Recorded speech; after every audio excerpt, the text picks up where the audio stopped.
que isso dá um gancho legal para uma pergunta sobre como é que você enxerga a diferença entre a educação financeira e a educação de investimentos, né? No Legal. sentido financeira, basicão, gaste menos do que ganha, e uma educação de investimentos sofisticada. Legal. É uma boa pergunta. Eu acredito que o grande gargalo do Brasil não está no investimento. Porque eu acredito que a pessoa que investir num portfólio quase que aleatório aqui, se botar no CDI já tá bom, né? O grande gargalo no Brasil está na poupança. Eu até vi um vídeo ontem do presidente do Brasil, Lula, falando, pô, nos Estados Unidos a dívida é maior, na Espanha a dívida é maior, em todos os outros países a dívida é maior e o mercado não pega tanto no nosso pé quanto aqui. E existe um motivo para isso. Falta de poupança popular. Nós dependemos de poupança externa. O espanhol, ele compra lá títulos do governo espanhol. O japonês, que tem uma dívida muito maior que a do Brasil, tem uma poupança muito maior. Então, eles dependem da própria população. Sim. Nós, como temos uma taxa de poupança baixa, nós dependemos de capital externo. E para você tirar o dinheiro do japonês do Japão e vir para cá, você tem que estar muito mais bonito. Aumentar a taxa, né? Ou aumentar a taxa, ou tá com as contas públicas muito mais em ordem do que o próprio Japão. Sim. Porque o japonês, a tendência natural dele é investir lá no Japão. É o que ele tá é o que ele vê, como ele foi educado, o que está próximo dele, né? Para ele tirar o dinheiro de lá e botar no Brasil, tem que estar tinindo o Brasil, né? Em termos de juros ou no fiscal. Sim. Então, o Brasil precisa melhorar o seu fiscal ou melhorar a sua poupança popular para não ficar à mercê do dinheiro de fora. Então, o grande problema do Brasil, um dos grandes problemas do Brasil, é a falta de poupança interna. A gente depende muito de capital externo e o capital externo ele tem, primeiro, um cardápio enorme, tem, sei lá, 200 países para ele investir. Para que ele vai investir no Brasil? Então, você tem que estar muito bonito na foto para se destacar nesse cardápio de 200 países. E fora que a gente fica à mercê das crises que não são nossas, as crises que existem no mundo, uma guerra, uma pandemia, um juros americano que sobe.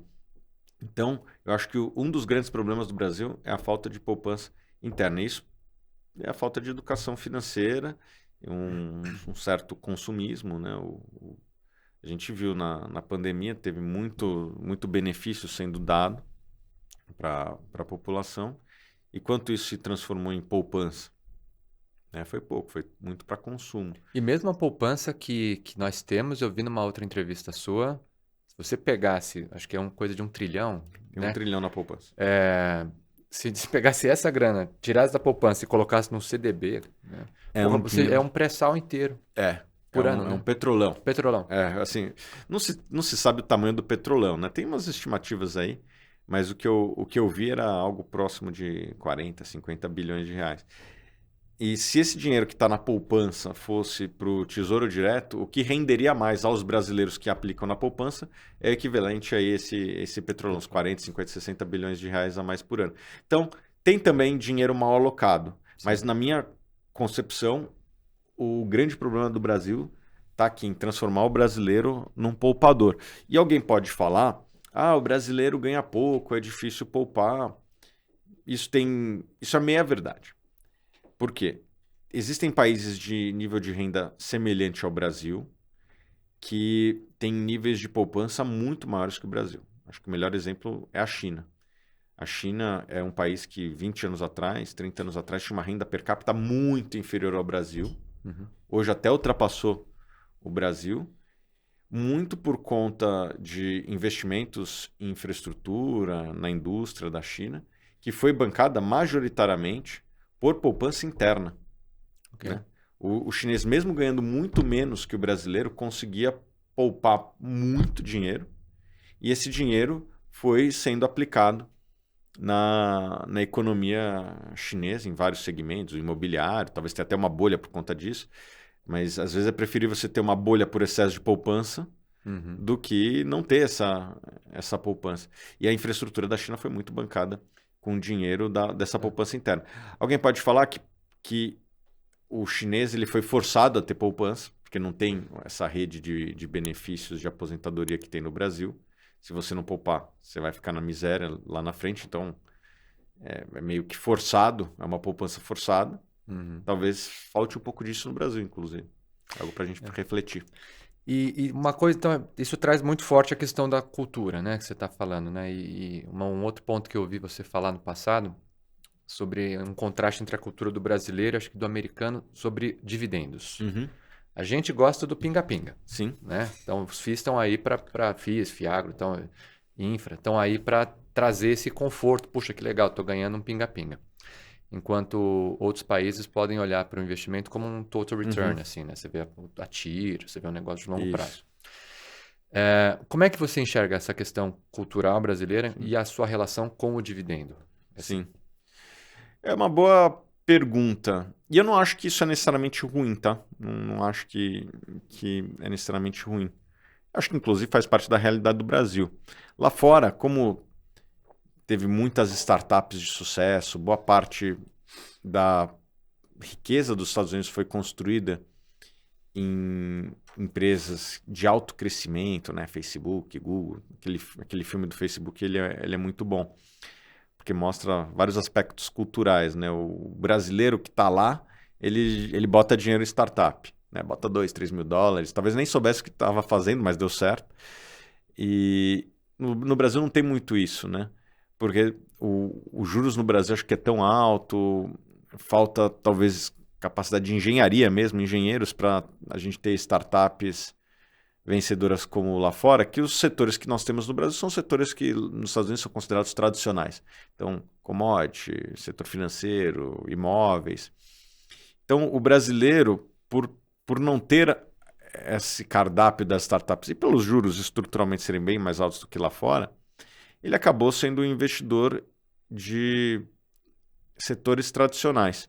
E os setores tradicionais, como o próprio nome diz, não são setores de franco crescimento, né? Assim, são setores que têm um grau de maturidade muito maior e que se tornaram, ou estão muito próximos de se tornar, setores pagadores de dividendos, né, para os seus acionistas. A própria economia do Brasil não é uma economia que cresce tanto. O mundo está parando de crescer, né? Não existe mais aquelas taxas de crescimento que existiam de 20 anos atrás, na China crescendo 10% ao ano e tal. Então, essas empresas elas acabam se tornando empresas que pagam dividendos aos seus acionistas, não tem nada de errado nisso. E o investidor brasileiro, por conta disso, ele acabou olhando mais para a renda, né? E eu vejo isso lá em casa, assim, minha mãe que não entende muito de finanças, ela olha muito para o dividendo, porque ela tem as despesas mensais e ela tem... Assim, gastos e entradas, né? Esse aqui tem que ser maior que esse. Tem que equilibrar. Como que eu equilibro? Com dividendos. É um pouco diferente da cabeça dos Estados Unidos, né? Que o cara tem sempre alguma coisa que está vencendo, que deu total return, ou ele vende, tem liquidez, né?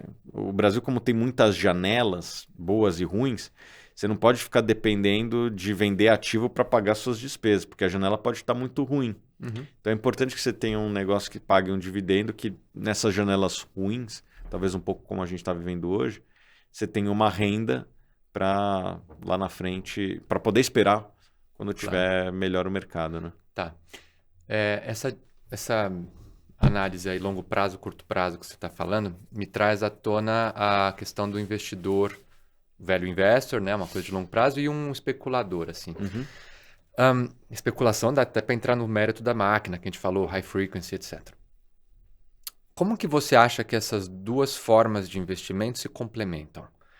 Para fins de liquidez, para fins de sofisticação do mercado, né? Existe uma complementariedade.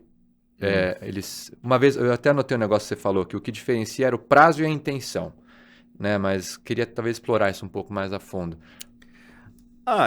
Eu não acredito que a maior parte dos investidores vai ter capacidade de se tornar um bom especulador. Eu acho que são pouquíssimos que têm essa capacidade, mesmo entre os mais sofisticados. É porque cai até no espectro até um pouco mais da moral, né? Assim, É, filosoficamente falando, né? Por que especular? É necessário? Quanto que isso está de fato é, agregando valor, sim. né? Tem esse lado também. Mas eu acho que não é nem esse o real motivo. O real motivo é que é difícil mesmo. Ok. Né? Quem que ganhou dinheiro especulando no Brasil nos últimos 20 anos? Ah, alguém vai falar um carinha lá ganhou não sei o que e tal, mas assim, é um ou dois. Você vê as grandes fortunas da Bolsa no Brasil e no mundo, elas são construídas aos poucos, né? Elas pertencem aos senhores de cabelos brancos, né? Eu brinco, porque não é que o senhor de cabelo branco ele é melhor que o jovem, mas é que ele está há mais tempo nessa rotina de poupar um pouco todo mês, comprar ações, e os juros compostos eles vão sendo capturados com o tempo. Então, eu acredito que o melhor caminho para o investidor individual é esse caminho de investir a longo prazo. Ah, é chato, é boring, demanda tempo, mas o caminho alternativo leva-se a perdas, na maior Sim. parte dos casos. Que era uma das regras do Buffett lá, eu lembro. Regra número 1, não perca dinheiro. É. Né? Regra número 2, não esqueça a regra Não número es- 1. Muito bom.